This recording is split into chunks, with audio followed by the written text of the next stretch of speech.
Hey, everyone, and welcome to Jesus for Mormons. I am Kai Van Leuven, and I have a very special guest on today, Fred W.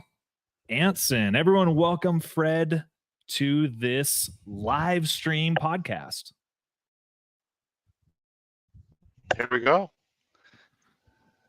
Oh, It's man. like early TV, man. We can't make any mistakes. Well, we're going to make plenty of mistakes.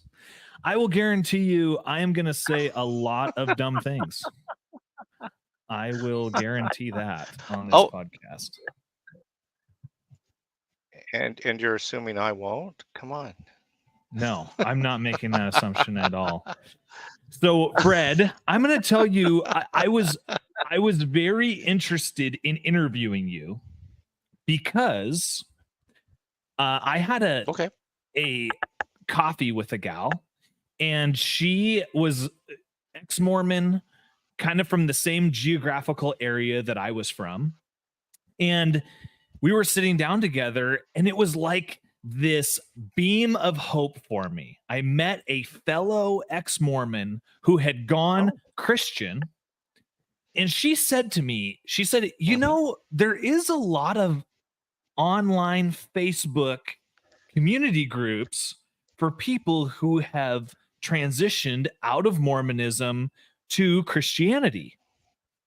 And I said, really? I had no idea. And so I started to kind of be a part of some of these groups and tested some, you know, unfollowed some, stayed on others. And I finally stumbled upon Ex Mormon Christians, which I think is a great group. And you are the founder of. Yeah.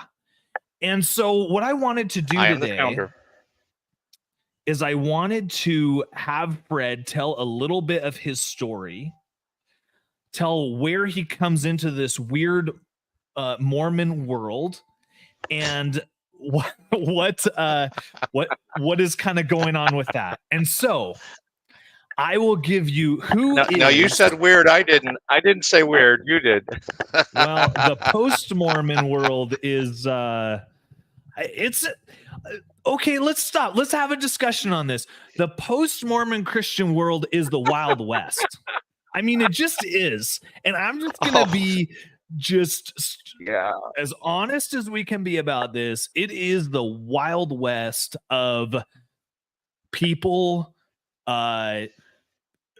hatred, love, theology, all of those things. It is crazy. Yep.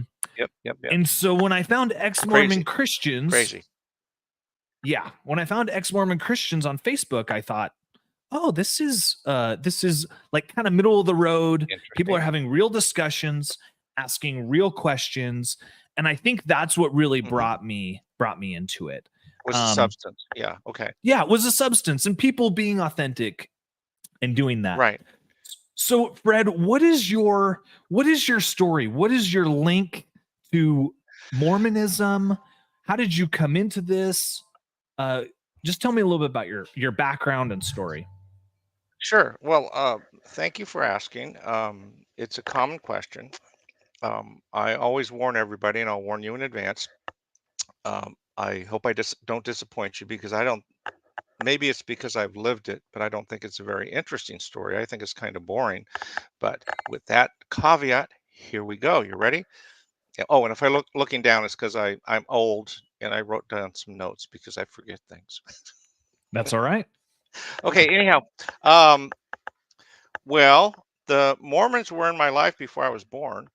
I was born into a family where we had, first of all, I was born in the Southwest. I was born in Anaheim, California, which I think that Anaheim Ward 1 goes back to like the 19th century, maybe early 20th century. So I grew up and I was surrounded by Mormons in school. And then at home, I had my aunt and uncle. The story goes like this, and I'll probably get it wrong, and that's okay. People can correct me later. My Mormon uncle was a missionary, and he bumped into my aunt on his mission. And my aunt is always has been a very beautiful woman, and you can thank me later, Aunt Gladys, for that.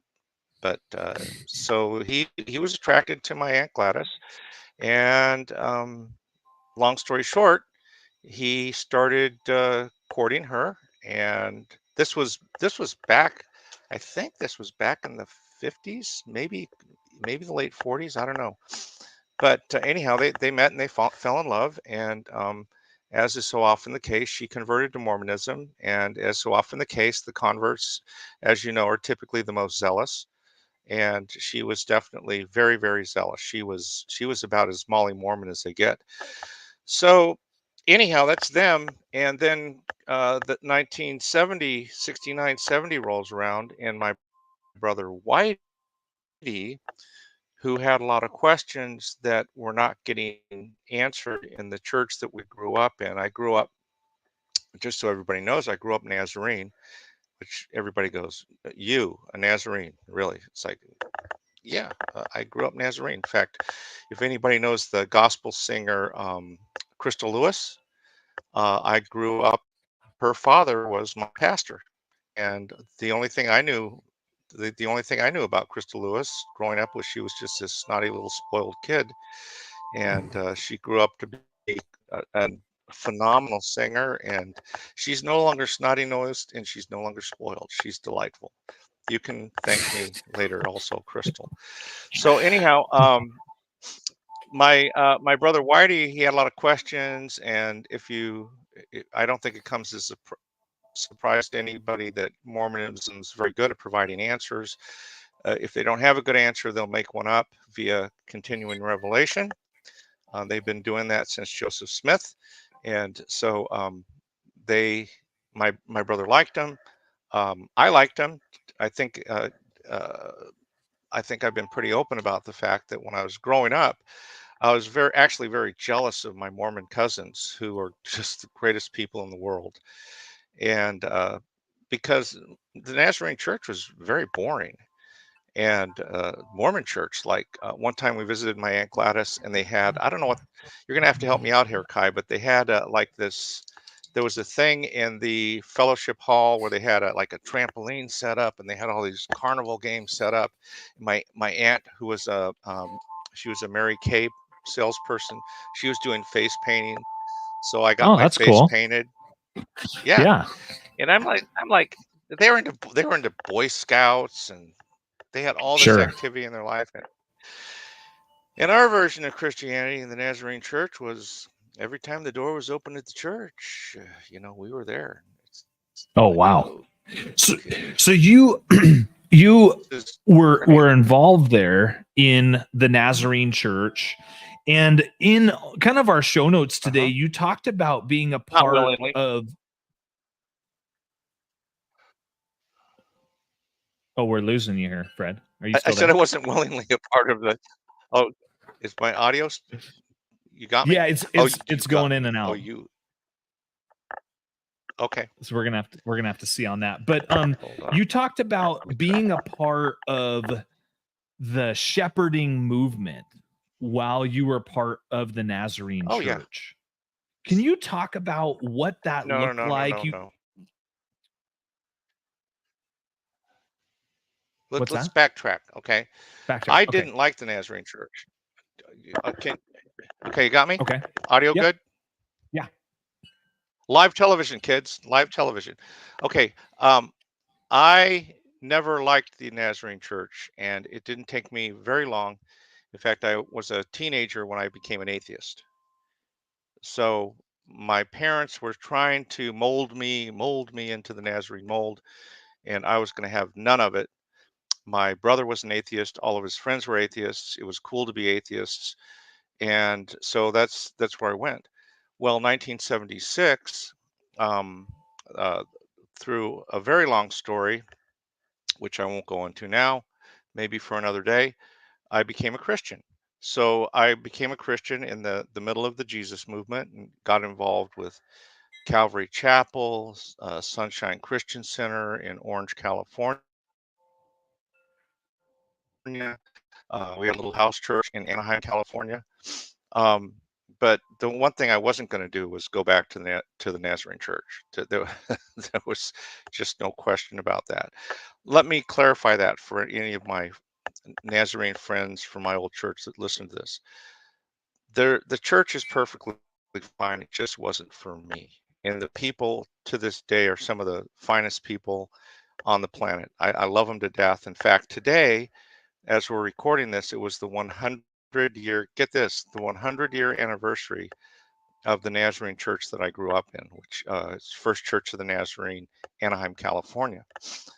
And yeah, that was the church that Holland Davis, Crystal Davis's, or Lewis, I'm sorry, Crystal Lewis's father pastored. And man, I got to tell you, I've heard a couple of his sermons now, and it's like, how could I have possibly gone atheist listening to great sermons like this? He was just a great pastor. So 76 rolls around. It was the height of the Jesus movement, height of the charismatic renewal. And guess what blows into town? The shepherding movement. And so the home church that I was in, we were told that basically, yeah, you're all going to be part of this, or there's the door. And I liked the church, and I didn't know any better. So I got involved in the shepherding movement from 1976 to 1989. They really don't like me saying what I'm going to say next, but here it is. The shepherding movement was a mind control cult. And if you take Stephen Hassan's bite model and you just do it, even just a casual surface level analysis, we were very much a mind control cult in very much the same way that the Mormon Church is. In fact, what's funny is people used to joke that all of us in the shepherding movement, we would make really good Mormons. And now that I am in Mormon studies, okay, I have to agree with them. We would have been really, really good Mormons. So yeah, that's how the shepherding movement came in. So I was in that from 1976 to 1989. Oh, okay. And that's kind of the connection there. So that's how that worked. Did I answer your question? Yeah, I think so. And you talked about coming out of that. Now, in our notes, it talks about you kind of going through some addiction things. Was that pre 76, pre you getting involved with that, or was that after? And then some group recovery stuff.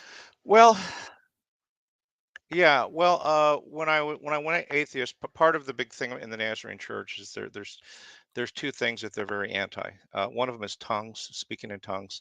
The second one is alcohol, alcoholic consumption. And my parents were all about, like when we were kids, my parents took a temperance vow that none of their kids would ever drink alcohol. That none of How's their that kids? working? None of their kids, them or any of their kids would ever drink alcohol, and that Wow. it didn't How work can out you so have well. control over that? That seems like quite the quite the claim to make. You think? Yeah, that's gonna You set you up for oh yeah, disappointment, parents out there. That's gonna make it a little tough. Um, and it'll set up your kids for addiction too, I might add. So yeah, mm, I was addicted. Uh, wasn't initially was you know how addiction, well, maybe you don't know how addiction works, but yeah, my addictions were I was addicted to booze. My big one was addicted to pot. I got to tell you, man, I loved pot. I loved weed like there's no tomorrow. If they would have, I always joke that if they would have made marijuana sandwiches, I would have eaten them gladly. um I was addicted to tobacco. And same deal, man. If they made tobacco sandwiches back in the day, I would have eaten them too. I was a big pipe and cigar smoker. Uh, Also did cigarettes, but after pipes and cigars, cigarettes seemed kind of tame. Um, so yeah, I had addiction issues. I got a big scare. Back by a doctor told me that if I didn't stop, I was going to blow out my liver. And if you blow out your liver, it's very simple. You die. So I had to give up the booze, had to give up the cigars, had to give up the pipe. The pot, once I became a Christian, pot was no longer an issue because, good Christian boys don't do pot, right? And so that's the story there. So because I had a recovery background, I got involved with a couple of recovery programs. One was a recovery program at Mariners Church in Irvine, which is not a lot of people know this, but it's a Southern Baptist church here in Southern California.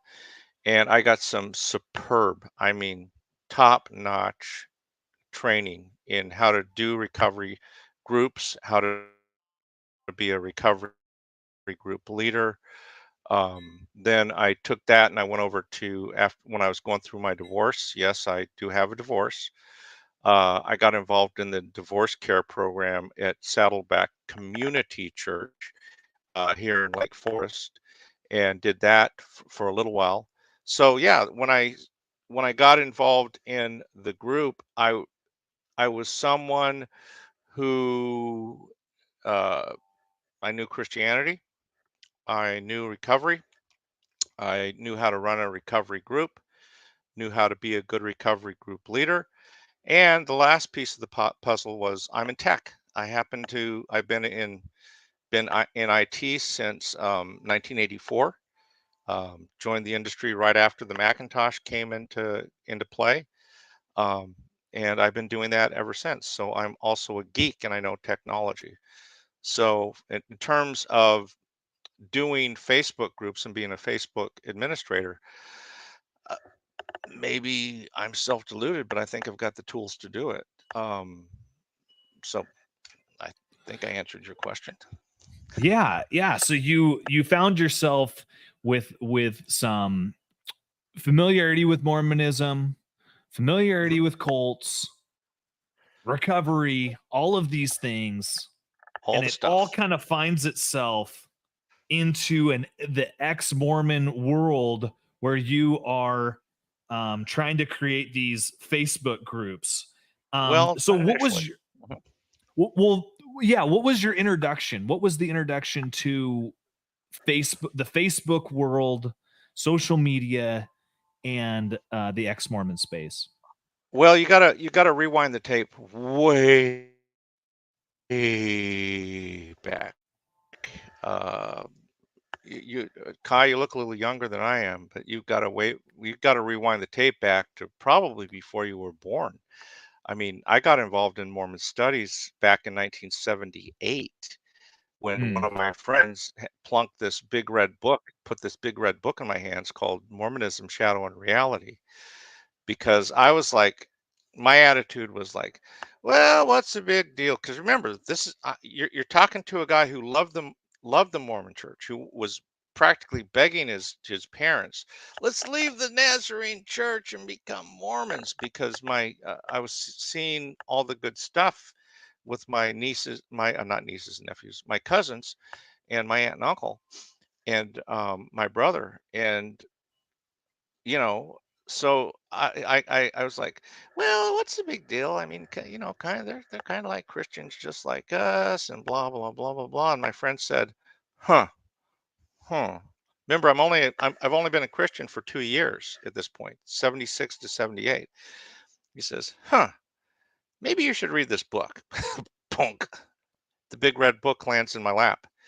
And from there on and off, it wasn't always constant. It wasn't always deliberate. It wasn't always a focused thing.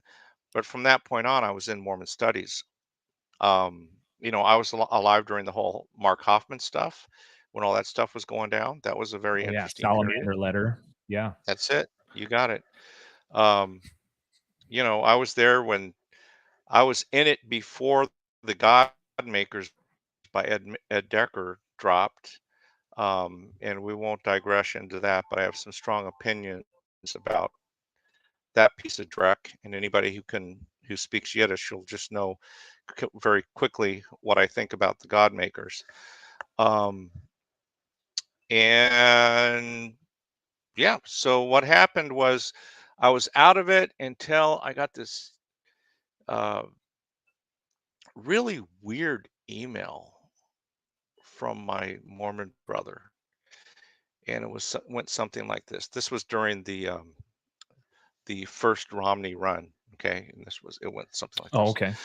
I know that you people think that Mormons are weird, and you think that we're really odd, and we're different, but please don't persecute us. There you And I'm like, go. Whitey, what are you talking about? So I got this really weird email out of the blue from my Mormon brother. He sent it to all my brothers and sisters and me. And my Roman Catholic, yes, we're a very diverse bunch in my family. My Roman Catholic brother echoes back, "Oh, Whitey, it's all good. You know, we worship the same Christ." And I knew from my background in Mormon studies, it's like, uh, no, we don't. So what that did is that kind of turbocharged me to get back into the field in a big way. This was, I think this was 2005, 2007, thereabouts. Somebody who knows presidential history runs will know better than I did. This was the first Romney run, not the one where he didn't get the nomination. Okay, Oh, he yeah. had to drop out. I think that was the one that John McCain ended up being the the Republican candidate.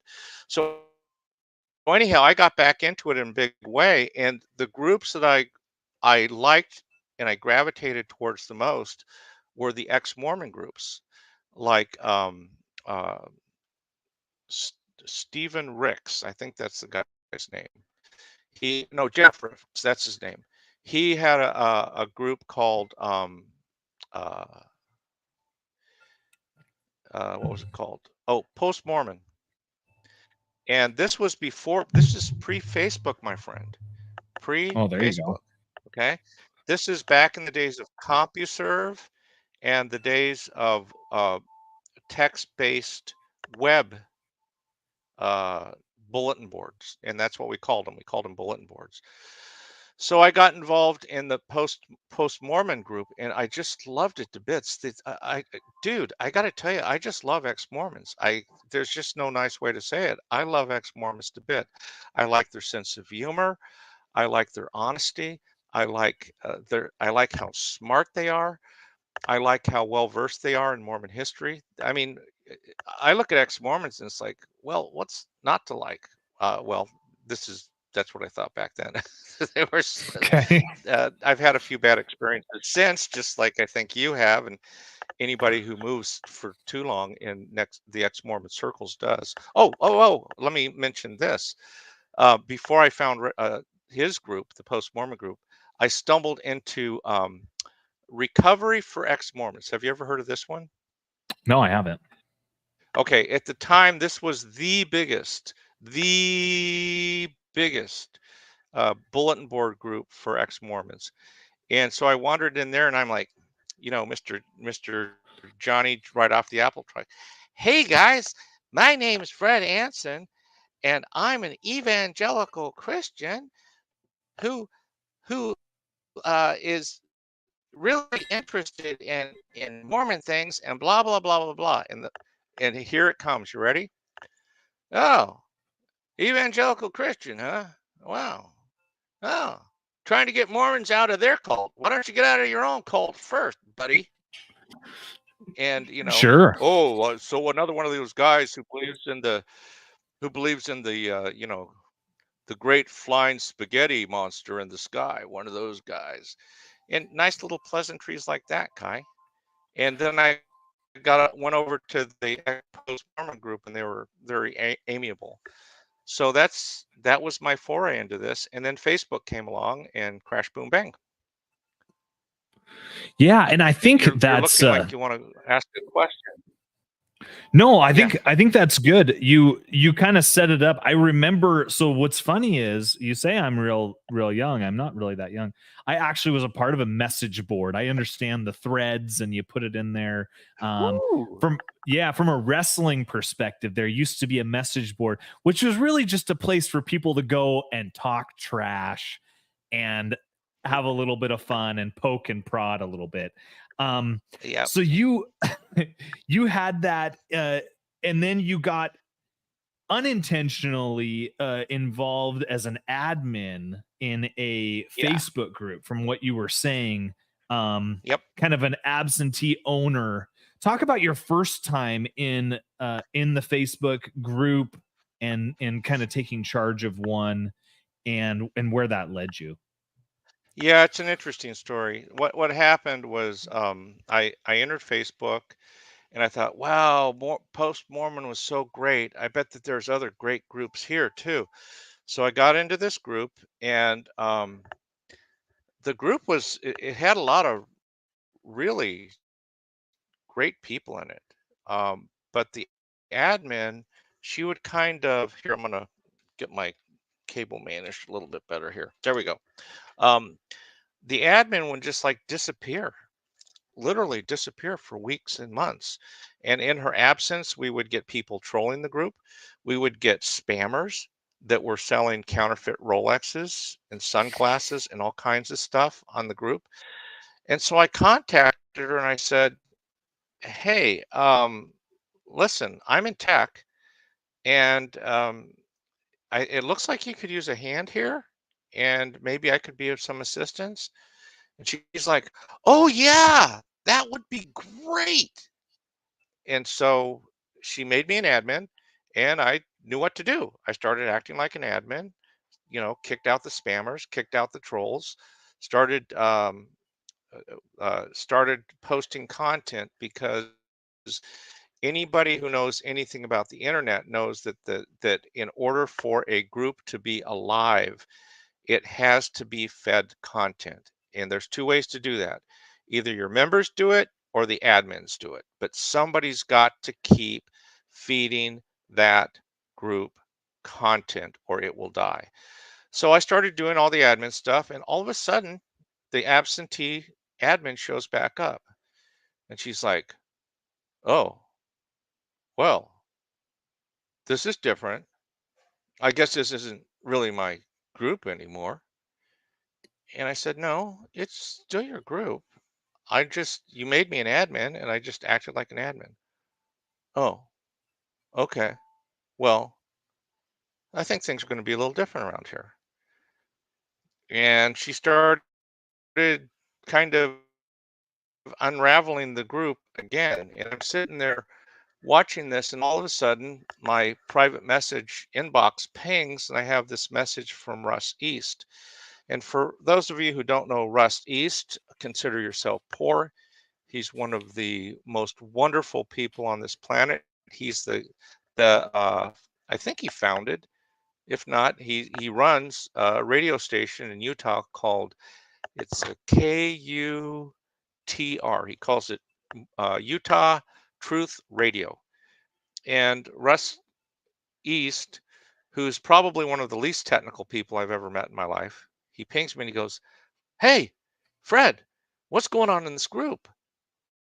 I don't understand what's going on in this group. And I said, well, Russ, this is what's going on. And I filled him in, and Russ goes, oh, well, that's really silly. He said, hey, you're technical. What if we started our own group? I went, well, okay, why not? So that's what happened was we spun up Ex Mormon Christians, except initially the name of the group was Utah Ex Mormon Christians. Okay.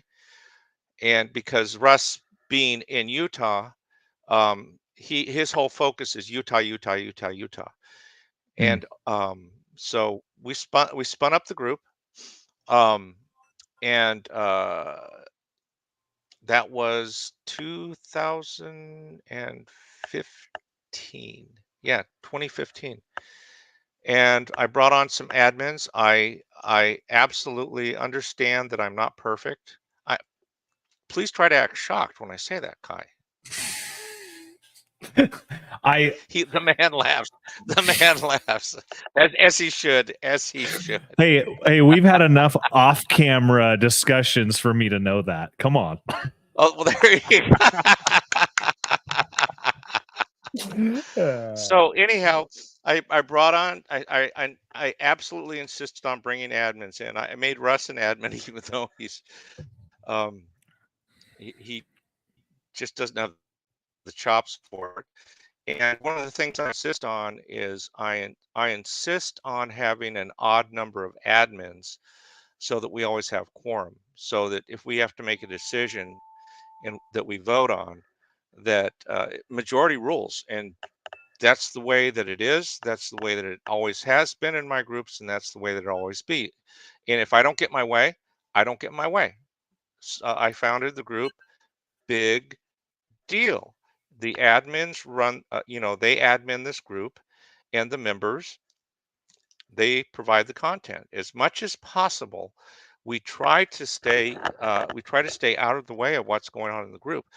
Like, I don't know if you've noticed this, but a lot of times in a lot of the threads, um, the last person that comes in to comment will be me or another admin, and that's intentional.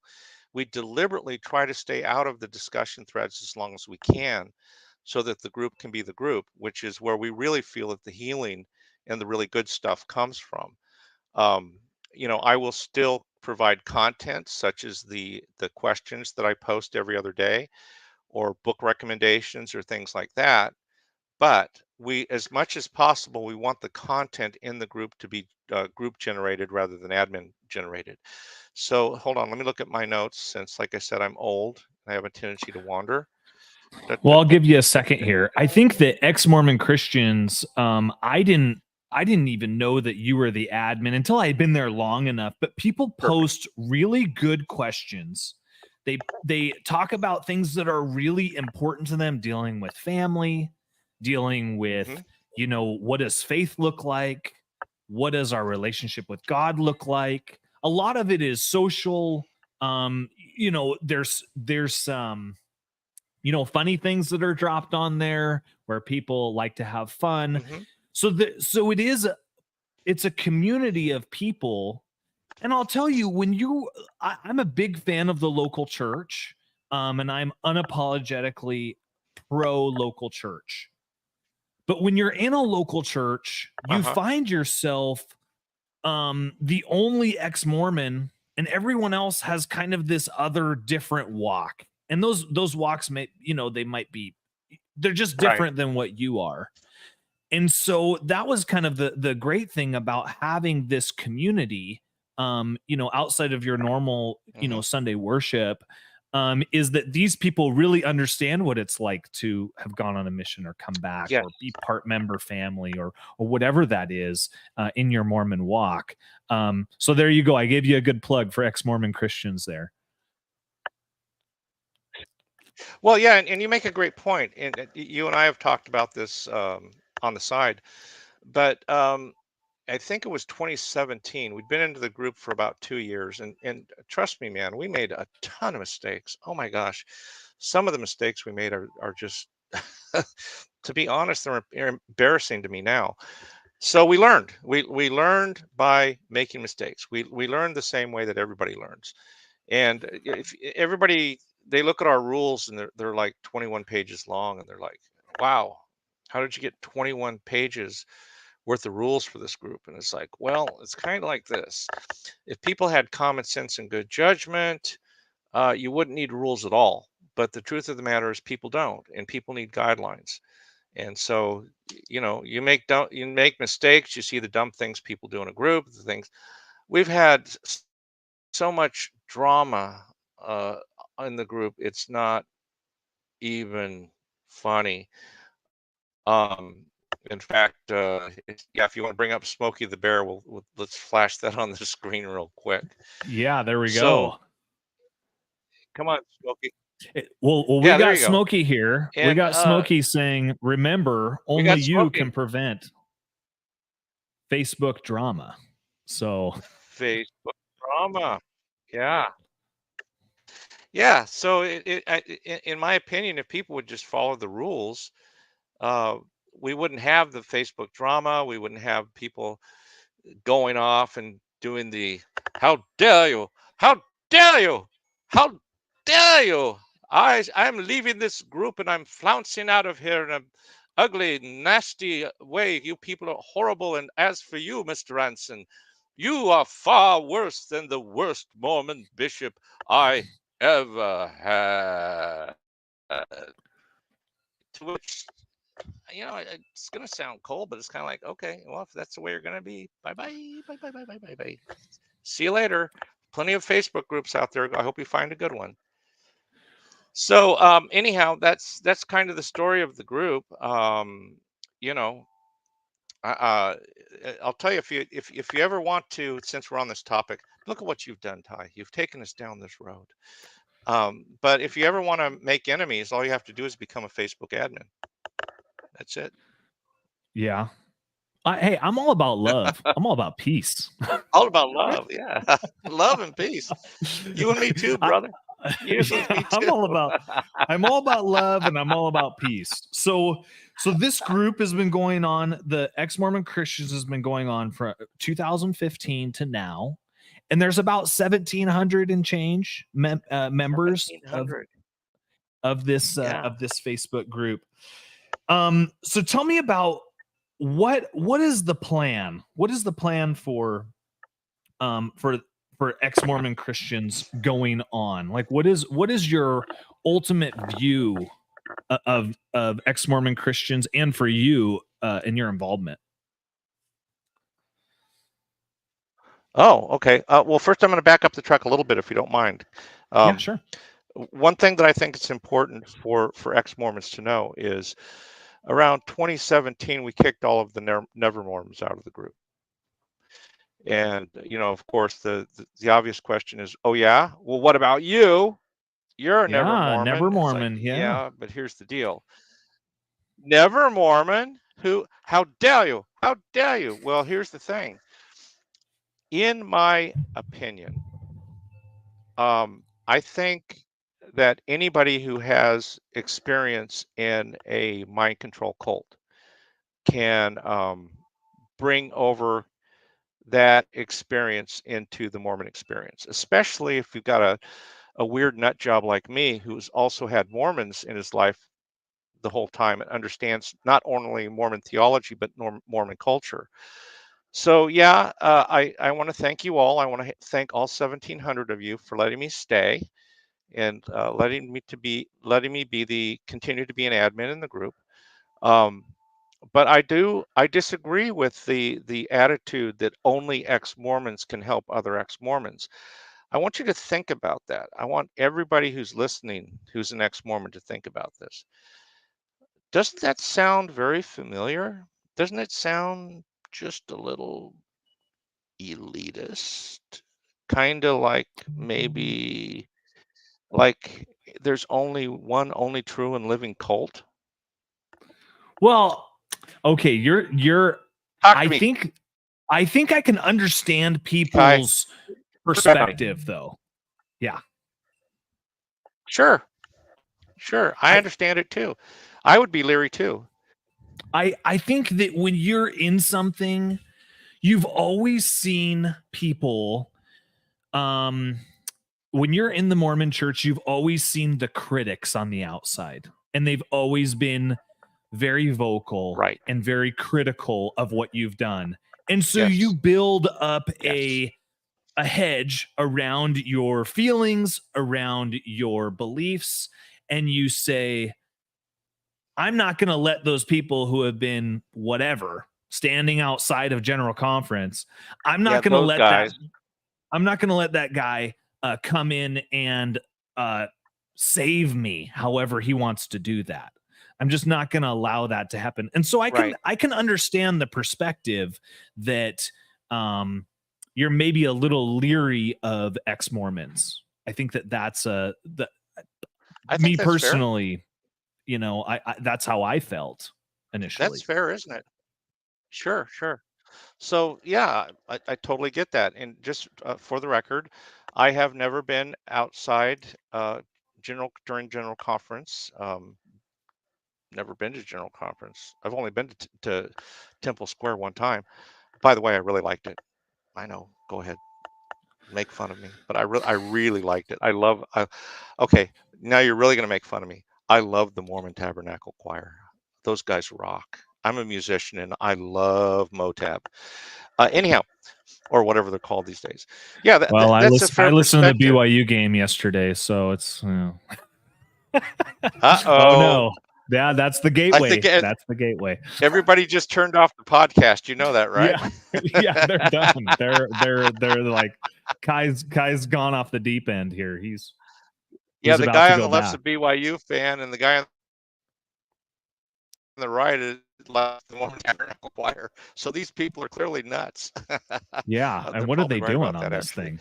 But yeah, I completely understand that perspective. But I would also offer this. I would also offer the perspective that number one, not everybody is a Mormon basher.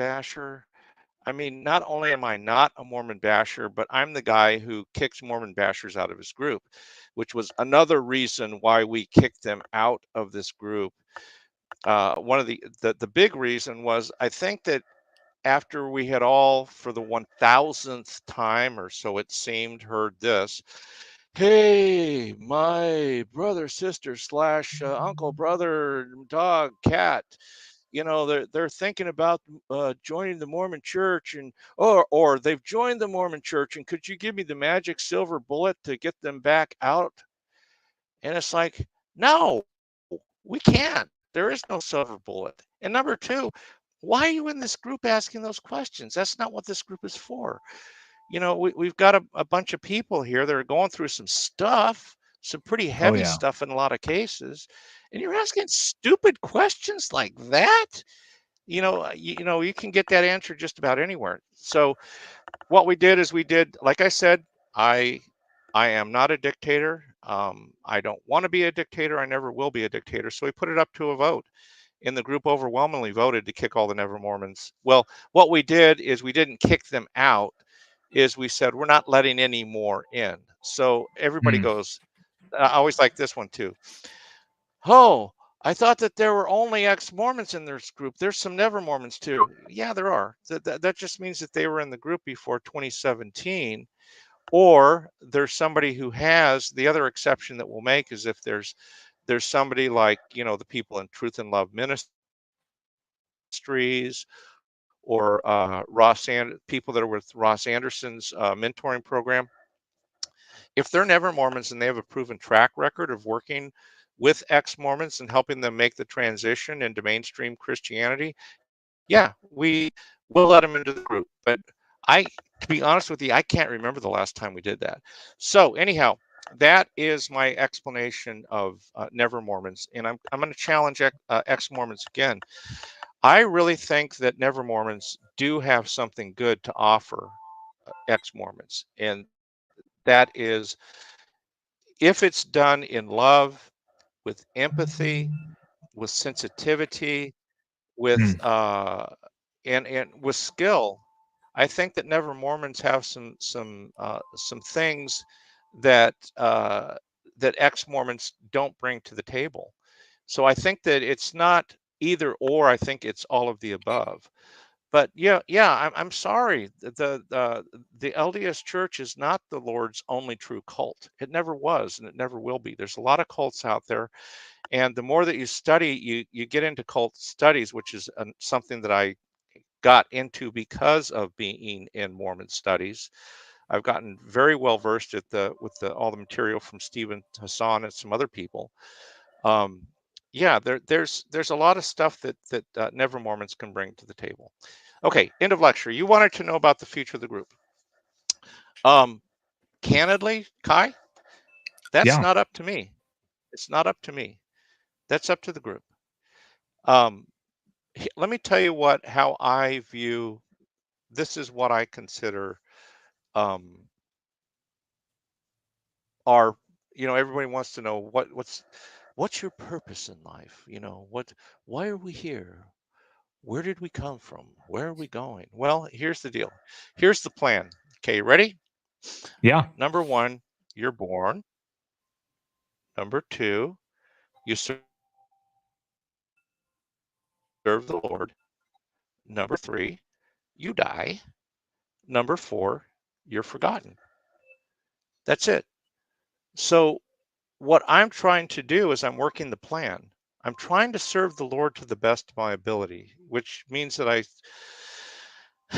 stumble over my own feet a lot, but that's okay. I'd like to think that every time I stumble upward a little bit. But I would like to create, if you will, I'd like to create a community, a culture, a a model, so that after I'm gone, the thing continues. Um, I don't want ex-Mormon Christians to cease to exist after I cease to, after I pass from this mortality, which, oh, by the way, doesn't scare me, doesn't bother me. It's going to happen to us all. And there it is. So what I've done is I have tried to build absolutely the best admin team um, in the world. Yeah, I'm going to brag on them. I think that we have 7 of the best admins on Facebook, and I will stand by that. And I would hope that after I'm gone, they have access to all of those transition questions that I ask, every single one of them, so they can continue to post those. They have access to all of the recommended resources that we do every couple of years. They have access to all the stuff, everything that I have ever produced for this group. I've got up on a Dropbox, and these guys know how, they have access to it, they know how to get to it, and they know how to use it. The one thing, since you brought this up, the one thing that I would love, and I'm going to do a shout out to everybody out there, the members of the Ex Mormon Christians group that are listening to this, I would really, really like to see somebody do something with the book club. Um, I created that because I thought it was a really good idea, but the problem is I'm only one person. I can't do everything. And the other 6 admins in the group, they have lives that are as busy, if not more busy than mine, and they can't do it either. So we really would be great, because anybody who's done a book club knows it's a lot of work. It's about as labor intensive as running a Facebook group is. But I would really like to see somebody do something with the book club, and maybe, like, my thought is pick a title, and one title per year, per month, whatever, and go through that title from the books that are the suggested titles in the book club, and have at it. And I mean, I think a good starting place. Um, well, boy, how do you pick? I mean, okay, Kai, I'm going to kick this over to you. If you had to pick one book that you think every ex-Mormon should read, what would it be? Go. The Bible. The Bible. Start in the New Testament. Okay, well, let's go, baby. We've got that one covered. We're already reading the Bible. We've got that program. Okay. Maybe The Case for Christ. Maybe. I mean, I think you're going to have a lot of. I mean, that's a great book. I don't know. I think that Cold Case Christianity. That's another one. Yeah, I think that it's. I mean, that's a really hard thing, because you also have to have people who read. I mean, I don't read. I barely know how to speak English, let alone read English. No, but it is a time thing. I make a joke out of it, but it is a time. You got to be a reader, to get in on that. But yeah, I think that there could be there's a lot of value that can happen through really all of these groups. And when you started to list off early in our discussions, when you started to list off all of the groups that you are an admin over, I mean, it's pretty exhaustive, in the ex-Mormon space, how many groups that you are a part of. So preaching from an asbestos suit, that's one of them. Mormons in Yep. transition, Mm-hmm. manhood Yes. quorum, unequally yoked, Yes. the Mormon underground, Yes. beggars bread, Yes. and Which is a Ex blog Mormon site. Yes. Christians. Yeah. Yep. So those are all the things that you are involved in. Now I wanted to have a little bit of discussion because you in this outline you brought up this term POMI. Phys- Homie. physically Yes. out Physically but out, mentally mentally in. in. Never heard it before. Yes. A lot of us who are familiar with John DeLynn, Mormon Stories podcast, that type of language is physically in but mentally out. And this is a little different. Correct. You bring up this idea of being, what does it mean to be physically out but mentally in the ex-Mormon space? Well, okay. Great question. Thank you for asking it. Um, let's let's rewind just a little bit because just like the term PIMO, or physically and mentally out, it's not necessarily a bad thing. You know, I know that true believing Mormons would go, "Oh yeah, it's a bad thing." I go, "Oh, is it really? I'm not so sure." Um, but for example, when I was coming out of the shepherding movement, at least initially, I was physically out. I was no longer going in the shepherding movement, but I was still mentally in. I had a lot of baggage that I was carrying. And Mm, anybody who's been in any cult um, knows that there's there is baggage. There is baggage that comes out with you. And I still had a lot of the attitudes. I still had some of the I'm going to add adjectives to them. Some of the bad attitudes, some of the wrong attitudes, some of the bad values, some of the wrong values, some of the bad thinking, some of the wrong thinking from the shepherding movement.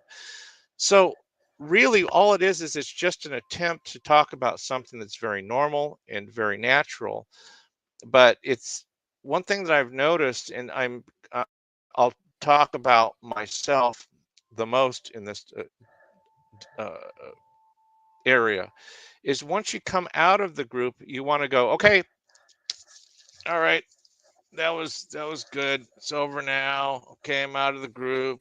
I'm a different person. So, pow, kapow. I'm not that way anymore. And it's like, okay, yeah, about that. No, you are. You're physically out, you're mentally in. So I would, I'm going to make a bold statement, and I want you to push back on me because you're good at pushing back on me, and I like the way you do it.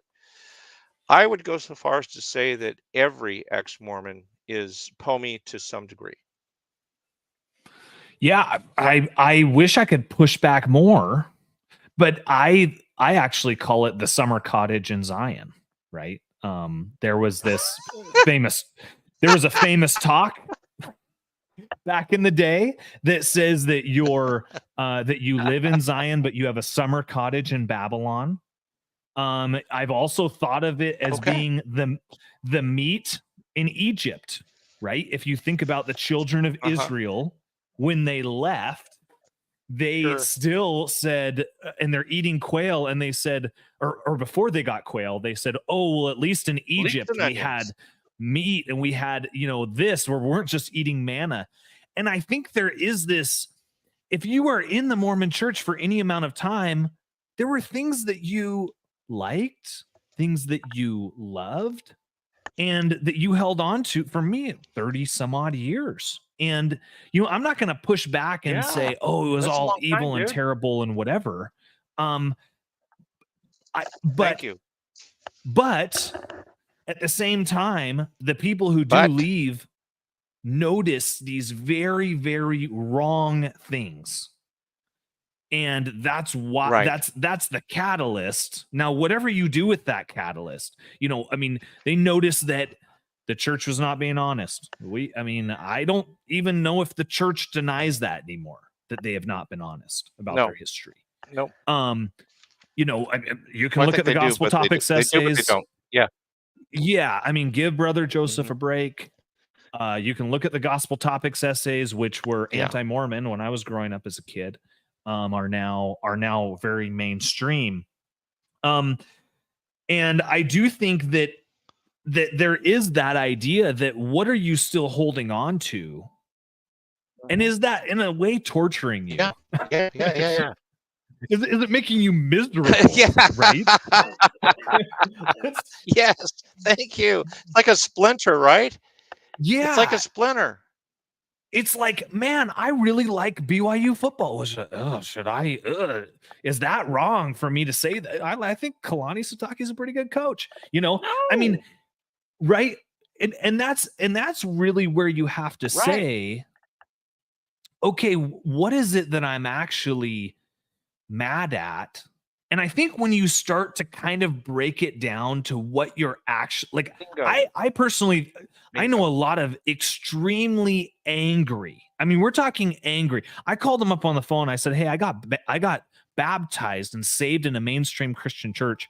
And so many of my friends have just laughed. They just thought I was joking around.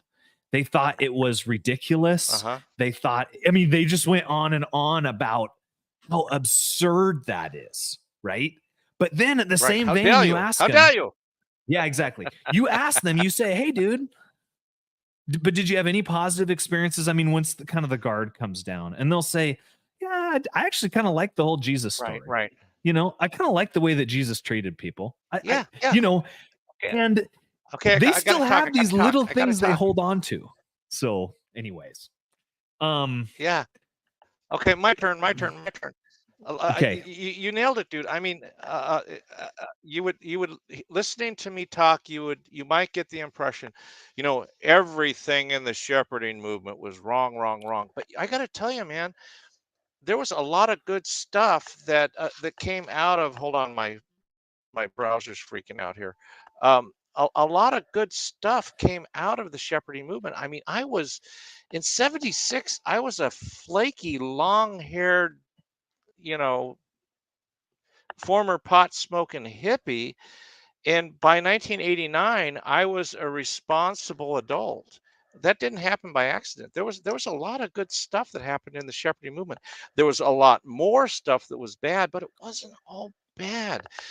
And one of the things one of the questions we get in the group is, how do I know when I'm recovered? And one of the things I tell people is, you're recovered when there's two things. Number one, when Mormonism doesn't affect you anymore, when somebody can say LDS church without your blood pressure going up. Okay. Mm, Number two, you can look back on it and you can say these words, you know something? I got some good stuff out of it. There was a lot of bad stuff, but there was a lot of good stuff too. And I got to tell you, ex Mormons, I'm going to tell you, you got a lot of good stuff out of the LDS church. You just don't see it and you just don't know it because you're too close to it. And I'll stop lecturing now because I think you have another question for me. no, I, I, You look I like think you have we could another stay question. here. I think we could stay here for a second because I, Okay. Okay. I Let's do mean, it. I didn't start feeling that way until, gosh, 3-4 months ago. I mean, I would still Wow. have people talk to me about the church, and I would just be like, it's such crap. And now I'm just like, it's okay. Yeah. Blood pressure Even up. Yep. Yeah, I Yep. mean, Yep. Yep. it's you don't you that goes away from you with time, and where you aren't Yeah. Yep. Yep. Yep. resentful, and you identify who you are actually mad at, which is not everybody. Let's just be honest. Hmm. It's not everybody. You're mad at a few people. You're mad at maybe leadership that was less than honest. I mean, at least for me. I can't speak for every Warren K. ex-Mormon. Packer. Uh huh. Yeah, Uh huh. Joseph Fielding Smith ripping out, one of the first vision counts. I mean, you can go through Elder Oaks talking about Gordon the B. Hinckley salamander lying letter like and crazy. what's that? I mean, I said, yeah. talking about the Gordon B. Hinckley lying incessantly. yeah, being on the Larry King show and polygamy was never doctrine. I mean, there are a ton of things you can go down the pipe with, and you're just like, dude, that's just not Elder honest. Holland. Uh-huh. Oh yeah, BBC interview. Right. I mean, you can do that. BBC interview. Oh, I mean, how can you not watch that as Elder Holland and say, I gotta make some changes, man? Like honesty needs to be paramount. So, or you stop doing interviews, which is kind of what the church has done. They stopped doing interviews. Because either you go on Larry King and you say things that you got to dial back, or you go on BBC and you say things that make you look bad, which Elder Holland looked dumb in that. Yeah, exactly. Yeah, where he has to adjust the Bible a million times in his. Yeah, exactly. Okay. So kind of to wrap up the whole Pomey thing. Let's just say this, Ty. You know something? Okay, so you're Pomey. It's okay. It's okay. But the key thing is just be aware. You're physically out, you're still mentally in. Just that's all we ask. Just be aware that dynamic exists. That's it. Okay, I'm all talked out. How about you? Oh no, I think we did it justice. Maybe circled the drain a little bit. Okay. Circled the drain in a way that would make John DeLynn proud. Okay. All right. You're killing me, man. oh, this is the live show. I can't edit that one out. Okay. I'm losing it here, dude. Oh dear heavens. So I thought that this was a really interesting comment. It says most ex-Mormons don't leave Mormonism to follow Jesus.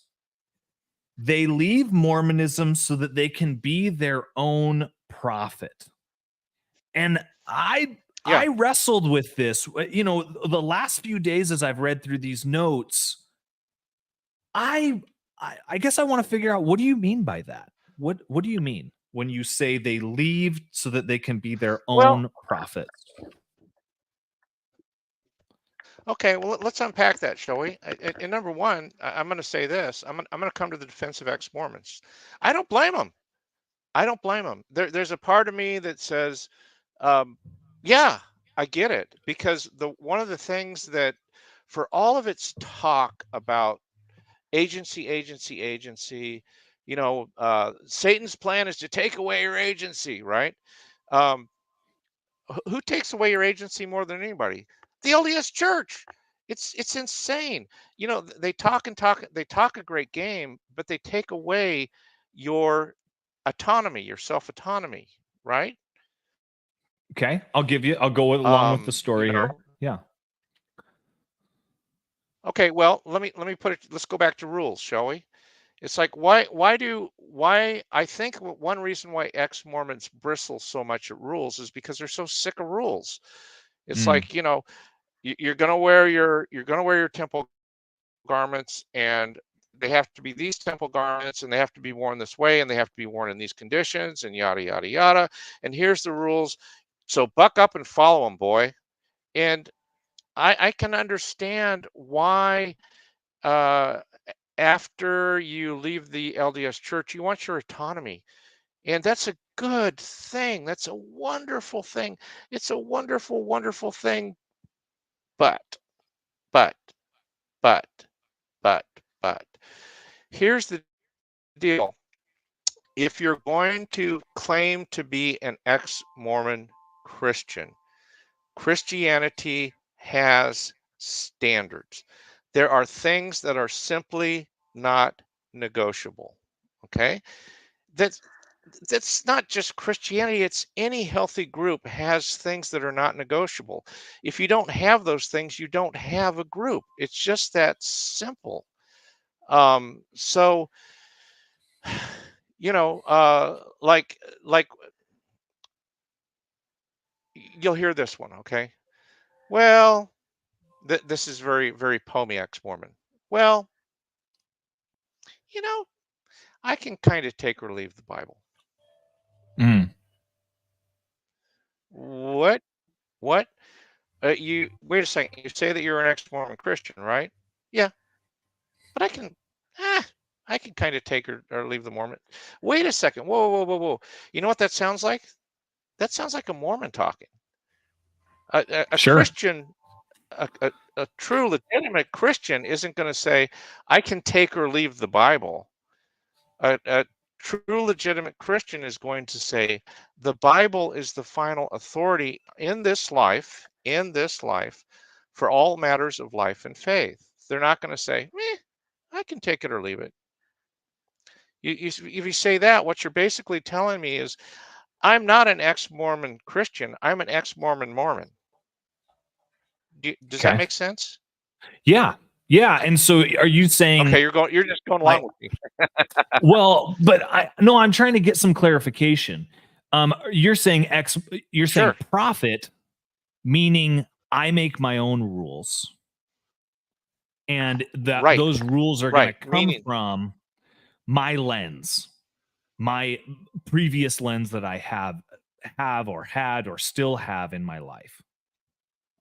right. And it kind of works like this with ex-Mormons. And try to tell me this doesn't sound very Mormon. You ready? Okay. Yeah, I can take or leave the Bible because you know, I prayed about it and I got a witness of the Spirit that it's okay. And after all, the Holy Spirit is, the revelation, continuing revelation, and the inner witness in my own thoughts and feelings and experiences. They're actually preeminent over the Bible. Hmm. The experiences, thoughts, promptings, they're here. The Bible's down here. What does that sound like, people? That's Mormonism. It's Mormonism. Follow the You're making prophet. yourself your own prophet. Sure. Follow Yeah. the Oh, you're prophet. dancing to it. There you go. Yeah, I think that Hey, I you know come Mormon from culture, dude. yeah, so you come from a really hardcore dogmatic thing, and I remember standing with my pastor out in the hallway after leaving the Mormon Yeah. church and being, and him talking to me and him saying, well, Kai, I just felt like, I feel like maybe your time in the Mormon church was just misguided. He just used the term misguided. He did not use the C Guided. word Okay. that you use so The cult frequently word. on this, the Yep. cult word, which I am not very Uh-huh. comfortable with, but we're interviewing you today. So but he said, hey, it's misguided. And I remember how angry that made me, thinking about, I'm not Okay. misguided, you're misguided, and I think there can be some Thank you, sensitivity. prophet. Yeah, exactly. Exactly. Hmm. I know what's best for Kai. Thank you, Prophet Um, Kai. yeah, exactly. So I think that what can happen is people can become, because they know maybe Mormon theology so well. They know, these people have served missions, they've Hmm. served callings, they taught Sunday school.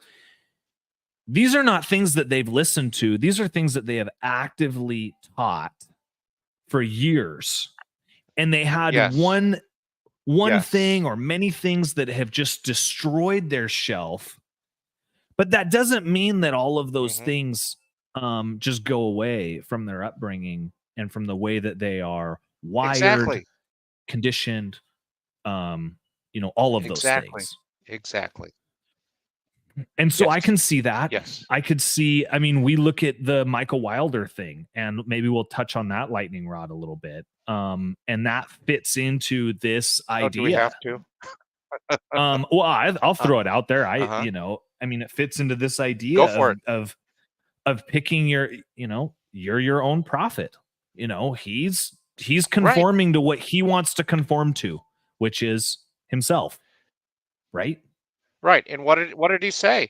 What was that guy's name? That weird little dude that they got involved with? Max Blanchard. Oh, Max. What did Yeah, Max Blanchard. Yeah. Blanchard tell him? Yeah. Yeah. He told Michael Welder, you're a prophet. You've been called to be a prophet. So, you and I, we're kicking this around kind of theoretically and academically.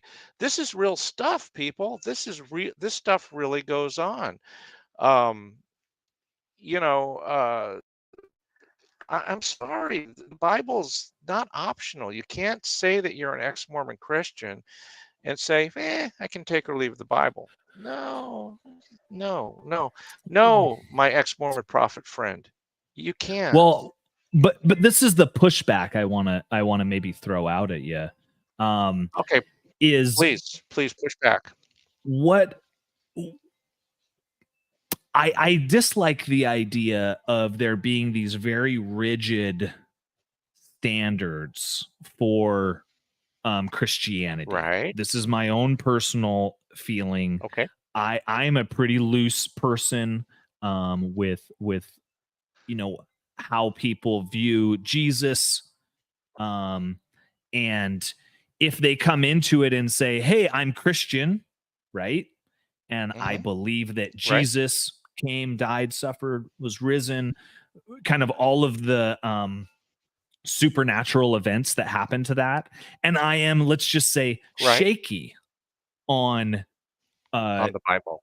on the Bible. I'm shaky on the divinity of Jesus, let's Yeah. say, right? If you grew up in a Mormon, household, I'm shaky on the pre-existence and how I feel about that. If we're just kind of Right. going through some of these extra biblical ideas that Joseph Smith, even polygamy, I'm shaky about whether or not God ever ordained polygamy, which I think that one's pretty easy to debunk. Right. Right. But Right. Right. still, Right. you come into it with this baggage.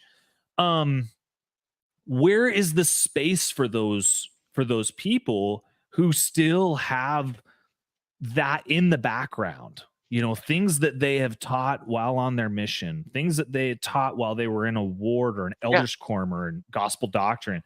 Where's the space for those people? Oh, well, first of all, thank you. That's a great question. Excellent question.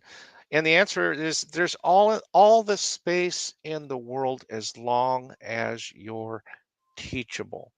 As long as you can say, yeah, let's take a look at this, shall we? Let's unpack this. Let's examine this from, let's look at what the Bible has to say about this. Okay? Let's see what historic Christianity has said about this. Let's explore this. As long as you're in that teachable place, you're not being your own prophet. Does that make sense? Sure. As long as you're asking questions and you're teachable, you're not saying, "Well, Kai, I'm my own prophet, and if you don't like what I have to say, you can go pound sand. You're just the worst. You're worse than the worst Mormon bishop that I've ever encountered in Mormonism." As long as you're saying, yeah, let's talk about this. Let's explore this. Help me understand how this is wrong. Let me. Can you give me some time to unpack this? And it's like, yeah, take all the time that you were. I mean, another one that we haven't talked about, the Trinity. A lot of ex-Mormons just want to toss it, drop kick it to the curb. It's like, I don't like it. I don't understand it. So I'm just going to view it as optional. And there it is. I'm just kicking it to the curb, getting rid of it. And no, I'm sorry, you can't do that.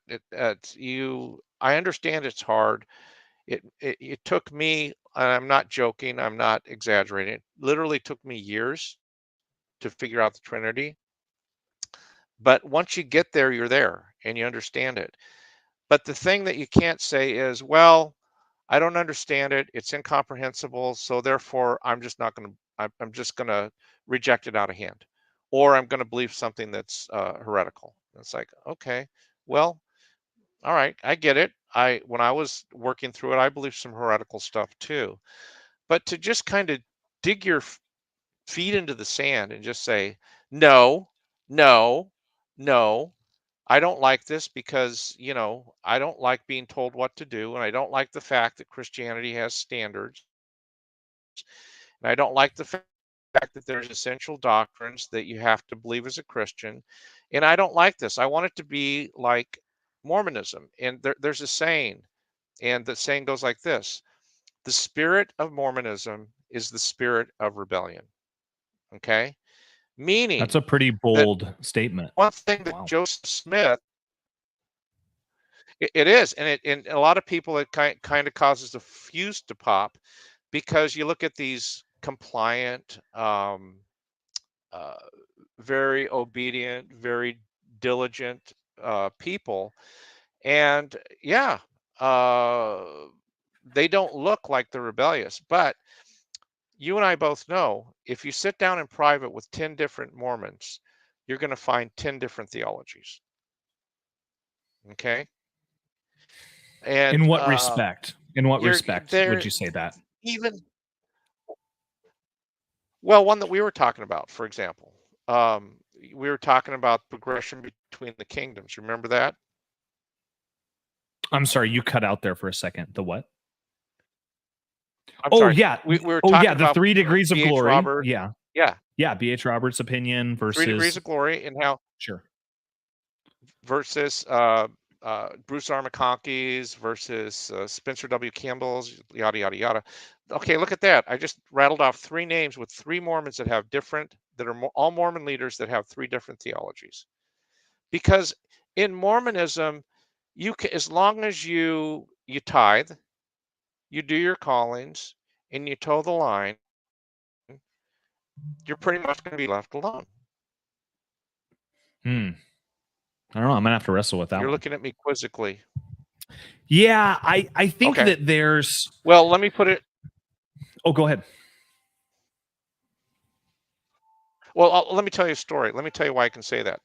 Uh, one of the things that I've been involved in over the years was something called Mormon Reformation Day, and everybody thinks it's something that I cooked up, and it wasn't. It was a team effort. I like team effort.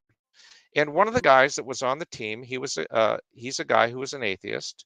And you ready for this? Because I think you said you were a gospel doctrine teacher, right? I was, yeah. Okay. He was an elders quorum teacher. All right. So There you go. he was teaching the young bucks, you know. And guess what? The whole time he was teaching them, he was an atheist. And you know Hmm. what? His bishop knew it. And you know what? His bishop didn't care. You know why? Because he was a great elders quorum teacher. Everybody loved him, and they wanted him to, despite the fact he had this little problem. It's like, okay, it's cool. You're paying your tithe, you're doing your callings, and you're towing the line. So you're in. That's just one of many examples I could cite. Yeah, I think that there can be the I think one thing that can be a problem in Mormon theology is that anything, let's just say, can be revealed. I'm going to put that in air quotes. And so Yeah, it can be revealed. what that leads people to is um giving their own opinions, and the church really has a hard time with this right now Right. because there's this thing called the internet. I don't know if you guys are aware of that. There's a thing called the internet that can fact check all of Right. this, can fact check what people said when they said it. Right. And so they really have a hard time now where they say, well, like you said, 3 different opinions on eternal progression, right? Whereas back in the day, you would have really had to have Right. been digging for an extended period of time in order to figure that out.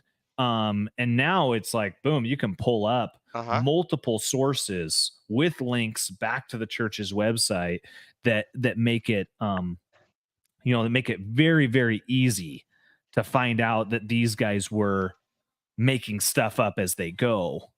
Um, so that's kind of where probably it's really hard for the church right now because you have all of these conflicting doctrines. You can't even use the word doctrine because that means truth.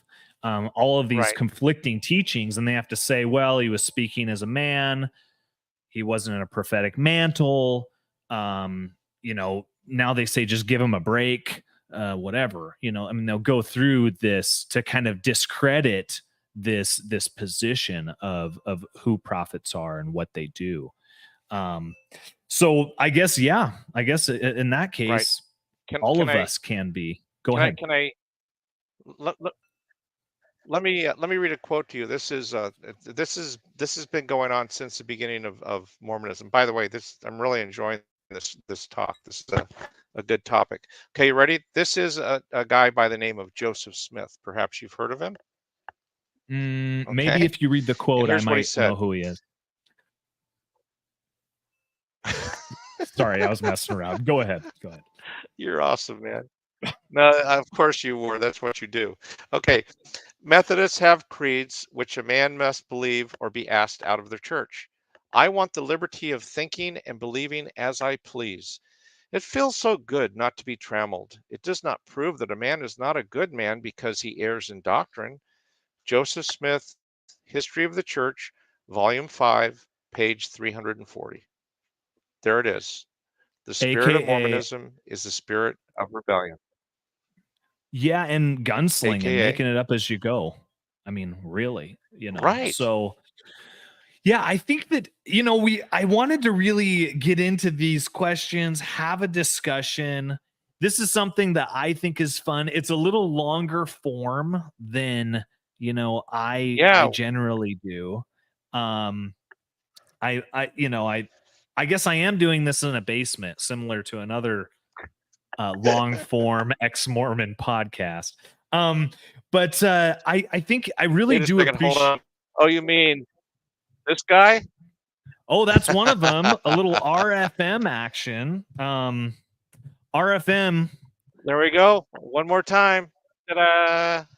You, RFM, you are welcome to come on Jesus for Mormons, and I will even come to you. So I'm in the Pacific Northwest often. So with that being said, Fred, I really appreciate you taking the time to talk with me. Me and you, I mean, the tail end of this interview has kind of been the way that our phone calls go, talking about things, me pushing back, Yes. kind of having some fun.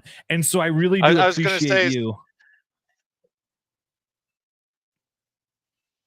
What? as soon as as soon as we get you hit you say cut, you know that you and I are going to go for another half an hour because that's what Yeah, we do. exactly. Having a good conversation and keeping it going. And so I wanted people to really get to know who you were, what you're about, where your Thank you. backstory comes in. I think and for them to maybe look at it, oh, this guy's never been Mormon, but that he has this background that helps him to kind of understand where a lot of us are coming from, and really wants to help us deal with it in a very healthy and therapeutic way, is really Correct. where you're at. I feel like through our conversations. And Correct. and I can really appreciate that. It is so weird being the only person in your local church, which I support. This is not a church. This is just people talking about, following Jesus after leaving the Mormon church. But I do like that there can be That's this right. community where we can have, discussions about this and be able to, grow, in our faith and in our walk with Jesus post Mormonism. And I appreciate, Yeah, and I want Fred, to I say these appreciate two the things. effort that you put in. Go ahead. Yeah. Okay, I just want to say two things. I don't want people to get the impression that I'm really all that unique. There are other Never Mormons that have very much the same skill set that I do that can be just as helpful as I am. So don't, just because we're a Never Mormon, don't just write us off. Give us a chance. The second thing is, if we do this well, and I do hope that we do it well, we're going to stay out of your way. As little as possible are you going to see an admin come jump into a discussion thread and have anything to say, because you guys in the group, you do such a phenomenally awesome job of helping each other out. It just blows me away. It's almost to and I almost feel like going, why am I even here? You know, these guys are so good. Well, I have to be the sometimes have to be the adult in the room when you guys start to spat. But you know what I'm saying? We really, really want the group to do the work. We don't want the admins to do the work in this group. This is your group. We want it to be you guys that are doing the heavy lifting, not us. Oh, my Awesome. flashlight just fell over. That's what that bang was. So Anyhow, I'll let you wrap it up here. Yeah. So if you are an ex-Mormon, feel free, ex-Mormon Christian, feel free to join the group. Feel free to get involved with it. You'll see that it's a great community of people, people who are sincerely trying to help you, maybe give some advice, pray for you. You know, it is really a good community of people, and so just ask to join that group. I wish I would have heard it a little bit earlier. I wish I would have heard, hey, be a part of this group, so that you can continue your walk with Jesus. And I want to thank Fred for being on. I really appreciate him being here. I appreciate his friendship as we My go pleasure. through this. Fred tells it straight, and has some good insights, and so I really appreciate him taking the time to be with us on this. If you are enjoying Jesus for Mormons and you like, share, subscribe, do that. I don't know, I'm not much of a promoter, but it does help us just reach more people, which is really the goal of this. And so feel free to do that. Yeah. And, you know, until next time, Fred, appreciate you being on. And until next time, we record and drop episodes about every Tuesday. So if you are interested in the podcast, Jesus for Mormons, feel free to drop on in and listen to our content.